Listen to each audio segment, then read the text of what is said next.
आज गुरुजी अपने सत्संग में कहा है कि जो दृढ़ता पूर्वक रसिकों का संग करते हैं और वृंदावन की उपासना के रंग में रंगे रहते हैं, वे नित्य निर्विकार होते हैं, अपने नित्य स्वरूप को प्राप्त होते हैं। रोज का रोज विकार धीरे धीरे नष्ट होते जाते हैं। ये जो विकार हैं, ये उन्माद पैदा करते हैं। प्रमाद स्थिति, प्रमाद कहते हैं करने योग्य कार्य को न करना और न करने योग्य कार्य का उत्साह हो जाना, इसे प्रमाद कहते हैं। ये बहुत खतरनाक है। करने योग्य कार्य में उत्साहहीनता, न करना और न करने योग्य कार्य में प्रबल उत्साह हो जाना, ये बड़े बड़े बुद्धिमान विवेकियों को भी नीच आचरण में उतार देता है। प्रमाद ये तभी रहता है जब भजन का क्रम टूटता है। आप देख लेना, न करने योग्य कार्य का जब आपके हृदय में प्रभाव छा रहा हो, तब आप उस समय तो देख ही नहीं सकते। अगर देख ले तो संभल जाएं। उस समय नाम नहीं चल रहा होगा, उस समय भगवत विस्मरण हो रहा होगा। बहुत अच्छा साधक है तो वहां की स्थिति होती है, करूं कि ना करूं, अच्छा है कि ना करूं, कैसे वो मन बार बार विषयों की तरफ आकर्षित होता है। सुनना, देखना, भोगना, चखना, ये खाऊं कि ना खाऊं, नहीं खाना उचित है, बाद में तो फिर भजन से सब ठीक ही हो जाएगा। वो अच्छा जो साधक है वो वहां में फंसता है उस समय। लेकिन जो नाम जापक निरंतर हैं, कभी प्रमाद की स्थिति उन पर आना भी चाहे तो टिकती नहीं है। जो रसिकों का संग करते हैं, श्रीधाम वृंदावन की उपासना के रंग में हैं, तो यह नित्य निर्विकारा वो अपने नित्य स्वरूप की प्राप्ति के लिए या नित्य स्वरूप में स्थित हैं। इसलिए निर्विकारा रसिक में कोई भी विकार नहीं होता। फिर भी आप भोजन रखो तो अनुकूल प्रतिकूल उसमें हटाओ, ये रख लो, ऐसा यह नहीं पता ये पालेंगे। इसका मतलब क्या? अभी उनके अंदर कोई प्रियता है, कोई त्याज्य है?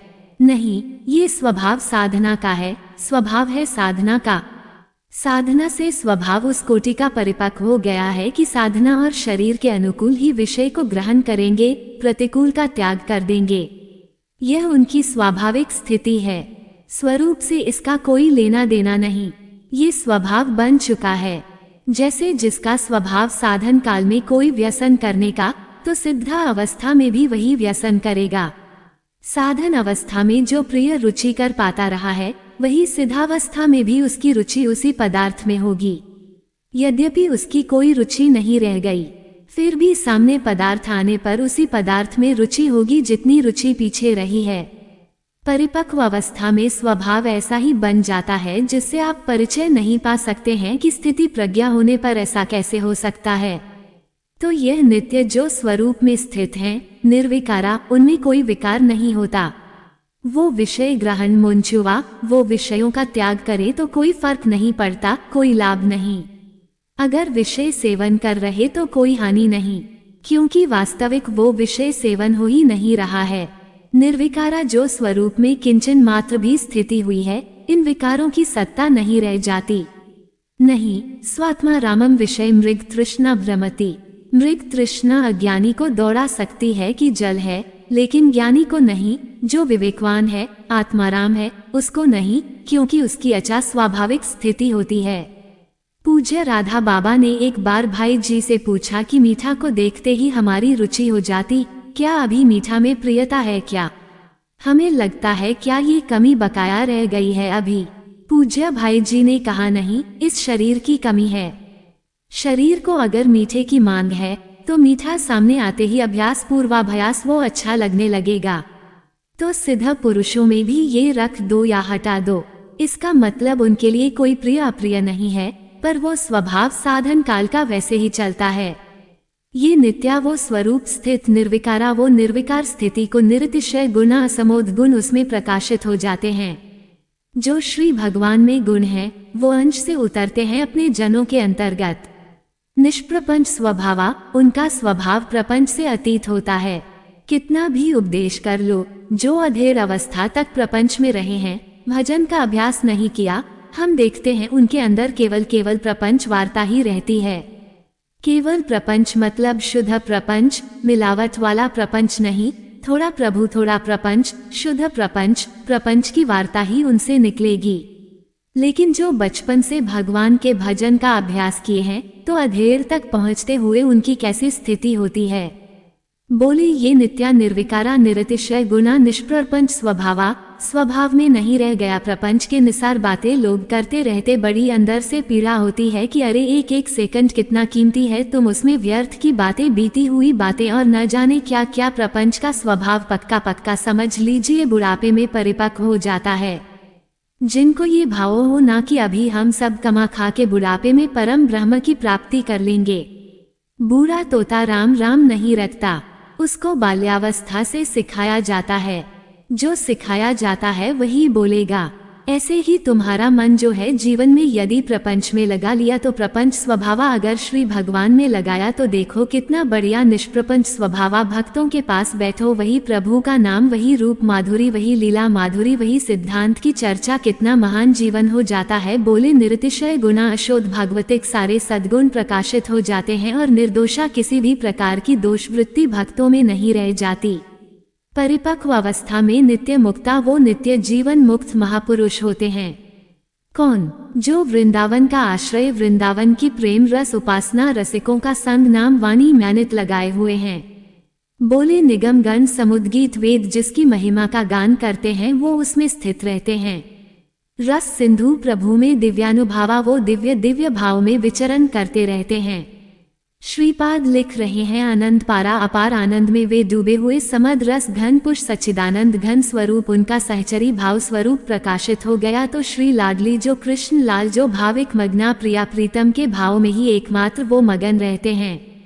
ये स्थिति होती है रसिक महापुरुष की। यह नित्या निर्विकारा निरत गुणा निपुंज स्वभावा निर्दोष नित्य मुक्त निगम गण समुद्गीत दिव्या आनंद पार सम रसक श्री कृष्ण भाव मग्ना वंदेशील वृंदावन। ऐसे वृंदावन वासी रसिक महापुरुष की वंदना करता हूँ। ऐसे वृंदावन के खग मृग पशु पंछी निर्विकार स्वरूप लताओं की वंदना करता हूँ। सर्वार्थ दात यदि इनका संग हो जाए तो समस्त पुरुषार्थ सहज में प्राप्त हो जाए। अर्थ धर्म काम मोक्ष या प्रेम जो चाहो, रसिकों के संग से धाम के वास से लता खग मृग पशु पंछी की कृपा से सब कुछ प्राप्त हो जाएगा। धर्म अर्थ काम मोक्ष सबसे ज्यादा फसाव मन का परस्पर विरोधी शरीरों पर होता है। आकर्षण शरीर भोग की वृत्ति यह प्रेम रस में डूबने नहीं देती, इसलिए आगे के श्लोक में इसके लिए बहुत निंदा की है।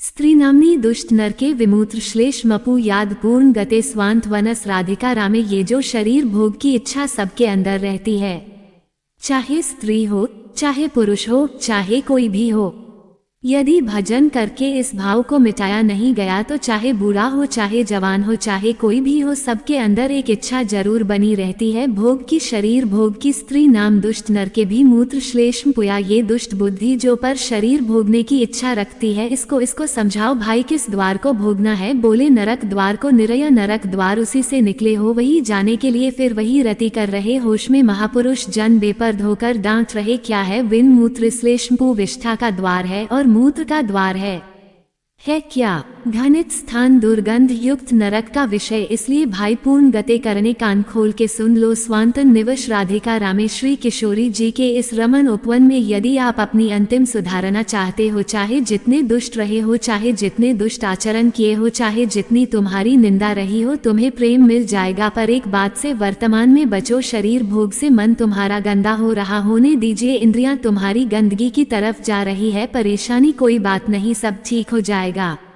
लेकिन गंदगी करने की चेष्टा मत करना। एक धाम की बात कह रहे हैं कि अगर आप राधा रमे किशोरी जी के इस महान प्रेम रमणीय वन में तुम्हें आश्रय मिला है, तुम्हें वास मिला है, तो शरीर भोग से बच जाओ, शरीर भोग की चेष्टा मत करना। स्पष्ट कह रहे हैं, कुछ नहीं है पर बहुत आकर्षण इसी का है, बहुत आकर्षण है। विन मूत्र श्लेष्म पुयाध्या जिन द्वारों को स्पर्श करने के बाद कई बार रज लगा के हाथ धोना होता है, उसमें सुख खोज रहे हो। हमें लगता है इनके शरीर में सुख है, इनको लगता है उनके शरीर में सुख है, और दोनों सुख रहित पूरा जीवन व्यतीत कर देते हैं। सुख की खोज गलत नार की गति में दुष्ट नर के ये स्वभाव दुष्ट नरक की प्राप्ति कराएगा। बचो, ऐसे संसर्ग से बचो जिसमें ऐसी भावनाओं की पुष्टता होती है। हरि रीति वृंदावन रति विवेक विरतिश दुर्मत की रति स्त्री रूपा हरि माया तत्पर माया दूर तो पाया हरि माया फंसाती है सबसे जोरदार शरीर भोग में और धामों में तीर्थों में तो ज्यादा क्योंकि पाप बने तुम्हारी दुर्गति हो नरक जाओ देख लो जितने भगवान के परम पावन धाम हैं तीर्थ हैं इनमें विशेषता शरीर भोग की सुविधा आपको बहुत मिल जाएगी बहुत सावधान आए किस लिए हो क्या करना है ये ध्यान देना है हरि रीति ये हरि की माया है हरि माया तत्पर माया दूर तो पाया ये भगवान की भक्ति में भगवत प्राप्ति में भगवत धामों में भगवत तीर्थों में सर्वत्र पाई जाती है क्योंकि हरि की माया किसी और की नहीं कि यहाँ प्रवेश नहीं कर सकती ये तो दिव्य वृंदावन में प्रवेश नहीं कर सकती प्रगट वृंदावन में खूब धूम है हरिद्वार चले जाओ काशी चाहे जहाँ चले जाओ ये तो खूब देखा है काशी के घाटों में जहाँ अकेले बैठते थे वहाँ देश विदेश की जोड़ियाँ आकर के जोड़ियाँ ऐसे बैठी हुई विविध प्रकार के व्यसन कर रहे हैं दिखाई दे रहा था अपने को संभालो लंका निश्चनिक निवासा वहाँ विभीषण जैसा महाभागवत हुआ अगर भक्ति करनी है तो लंका में भी भक्ति कर ली और अगर भक्ति में ढिलाई रख ली तो धाम में भी नहीं कर पाओगे यहाँ भी बहुतायत है बहुतायत ये बहुत समझने का विषय है बहुत समझने का विषय चाहे स्त्री शरीर हो चाहे पुरुष शरीर हो भगवत प्राप्ति के लिए बढ़िया दांव लग गया वृंदावन का आश्रय वास मिला है तो इसमें हरि माया जाल रचती है भक्ति में धाम में तीर्थों में ऐसा मत समझो कि भक्ति में माया का प्रवेश नहीं हो सकता नहीं वो भक्ति बन के आ जाएगी सेवा का भाव प्रकट करेगी भक्त रूप धारण करेगी क्योंकि जानती है भक्त है ऐसे तो फंसेंगे नहीं तो माया का मतलब क्या है जादूगरनी बस समझना है कि भक्ति और माया का अंतर क्या है कैसे पहचानोगे कि माया है या भक्ति जाके संग कुमति मति उपजय करे भजन में भंग यह माया है चाहे वो वृत्ति हो चाहे वो व्यक्ति हो चाहे वो वस्तु हो चाहे स्थान हो जिस व्यक्ति वस्तु स्थान के संसर्ग से भगवत विस्मरण हो जाए नियम संयम भ्रष्ट होने लगे आपका चिंतन टूटने लगे फौरन पकड़ो वो माया है वो कोई भी हो जिसके संग से संयम बने भजन बनने लगे नित्य दिनचर्या भागवती खोने लगे हमारा जीवन उज्जवल कांतमय होने लगे वो भक्ति है वो चाहे किसी भी रूप में हो वस्तु व्यक्ति स्थान किसी भी रूप में इसलिए हरि भक्ति की प्राप्ति के लिए हरि माया से बचना होगा विवेकवान वैराग्य रूपी अस्त्र से काट के फेंक देता है और अविवेकी इसी में डूब जाता है बड़ी कृपा हुई बहुत बढ़िया जिंदगी भर तरसे हैं अब मिल गया है खान पान भोग सामग्री भोगो और नरक जाओ योग से भोग और भोग से रोग पहुँचो नरक बहुत संभलने का खेल है बहुत संभलने का स्पष्ट कह रहे हैं चाहे आस्ताम दुर्मति कोटि दुष्टा कोटि प्यास्ताम बहुत ध्यान से सुन लो तुम्हारी करोड़ों प्रकार की दुर्बुद्धियां रही है करोड़ों प्रकार के दुष्कर्म किए हो करोड़ों प्रकार से तुम्हारी निंदा हुई है अब तुम वृंदावन आ गए हो अब होश में हो जाओ तो तुम्हारे अंदर विराग प्रिया प्रीतम का प्रेम प्रकट हो जाएगा इसमें बाधा पहुंचाने वाला क्या है स्त्री नाम दुष्ट नर के विमूत्र श्लेष पूजा पूर्ण गते कान खोल के सुन लो मल मूत्र के द्वारों में भोग की वृत रखना दुर्गति पाना है हरि वृंदावन रति विवेक विस्दति स्त्री रूपा हरि माया तत्पर माया दूर पाया हरि रति हरि भक्ति प्राप्ति के मार्ग में चलने वालों को यह माया हरि भक्ति का रूप रख के आती है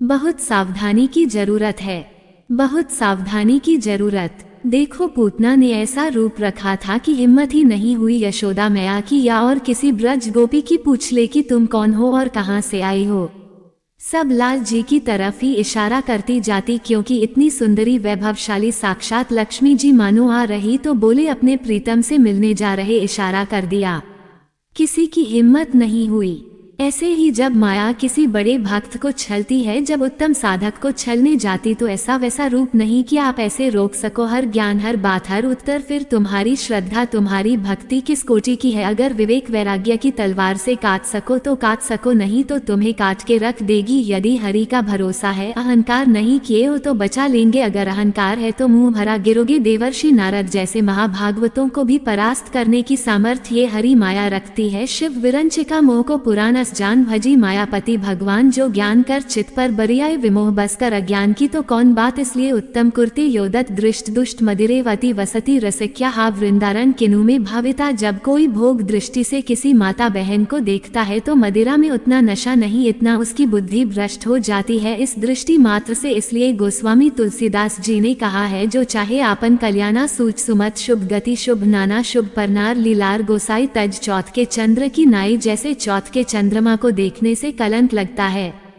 ऐसे ही किसी भी माता बहन की तरफ काम दृष्टि से देखोगे मरोगे मरोगे, वरना परमार्थ से भ्रष्ट हो जाओगे, होश में हो जाए। ये जब बहुत तिरछी चितवन से माताओं बहनों की तरफ जो देखते हैं तो लगता है तुम समझते हो हम बड़े वीर हैं, बड़ी चतुराई से देख रहे हैं, अरे अपने नाश का रास्ता पुष्ट कर रहे हो, उनका कुछ नहीं बिगाड़ पाओगे। वो हरि माया बलवंत भवानी वो इतने बल से युक्त है, तुम्हारा ये चितवन मुस्कुन सब तुम्हारे लिए ही नरक का द्वार बन जाएगी। इसलिए होश में अरे आए हो, अपना काम बनाने की काम बिगाड़ने आए हो। जहाँ काम बन रहा है वही काम बिगाड़ने आए हो तो तुम्हें विश्व में कहाँ छोर मिलेगी। धाम में सत्संग में तुम इधर उधर ताक झांक करोगे, अरे तुम्हें धिक्कार है, दुनिया में ताक झांक करते हो, यहाँ तो अपनी तरफ झांक लो, यहाँ तो अपने अंदर झांको कि तुम क्या हो। वही बहिर्मुख वृत्ति वही, अरे जिसको तुम भोगने की दृष्टि से देख रहे हो, जगत भोगता है उसके अंदर वो देख रहा है, तुम्हारा सर्वनाश कर देगा, ऐसी जगह गिराएगा जहाँ उठने के लायक नहीं रहोगे। हमारी बातें थोड़ी कड़वी लगेंगी, समझ लो हमसे हजारों गलतियाँ हुई, हजारों गलतियाँ हो सकती है, लेकिन कहाँ हुई ये तो ध्यान रखो। धाम में हो यहाँ तो थोड़ा दिमाग सही कर लो। कह रहे हैं उन्मत्तव कुर्ते यो दृष्टव, जब हरी माया से आंख मिलाओगे ना इतने में तो तुम्हारा होश उड़ा देंगे हम। देख लो इनकी कह रहे हैं उन्मत्तमेव कुर्ते यो दृष्ट, भगवान कह रहे हैं मत देखो उधर, नहीं कहते हम बड़े शूरवीर हम देख रहे हैं तो उनके पास बाण क्या है, जा देखो, अब जाओ बैठोगे ध्यान में वही मुस्कुराहट आएगी। बहुत सावधान शास्त्र वेदता जो महापुरुष कहते हैं तो क्या श्रीपाद ने देखा है क्या? संत जन जो कहते हैं अभी अब वो प्रक्रिया नहीं पता है। मन को जोर दिया तो जैसा तुम्हारे मन में चल रहा है वैसे पूरी अपने मन की बात कहते हुए वैसे बता देंगे। उन्मत्त में कुर्ते योषित दृष्ट दुष्ट मदिरेव, यह और कोई नहीं है, वही मोहिनी ठाकुर है जिसके तुम दास बनने निकले हो, बड़े प्रवीण बनते हो। वो कहते हैं संभाल के रखो दृष्टि, कैसे संभालो?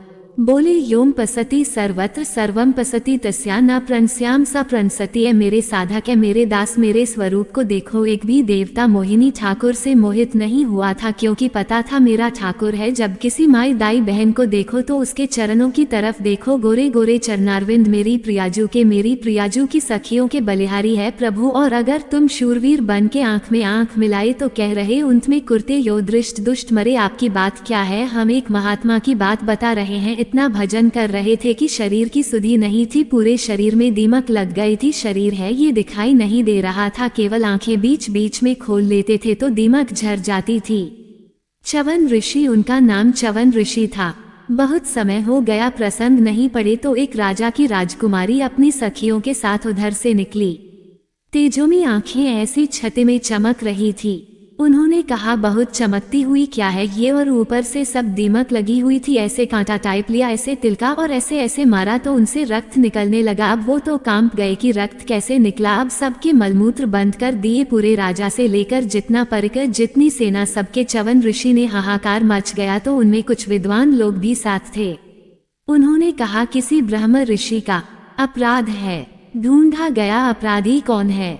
यहाँ वन में किसी ऋषि का अपराध। तब राजकुमारी ने कहा कि अगर कोई ऐसी बात है तो मेरे द्वारा अपराध शायद बना है।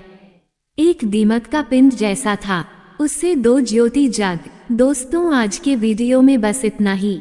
एक बार सच्ची श्रद्धा से कमेंट बॉक्स में जय मां लक्ष्मी अवश्य लिखें। धन्यवाद दोस्तों आज के वीडियो में बस इतना ही। एक बार सच्ची श्रद्धा से कमेंट बॉक्स में जय मां लक्ष्मी अवश्य लिखें। धन्यवाद।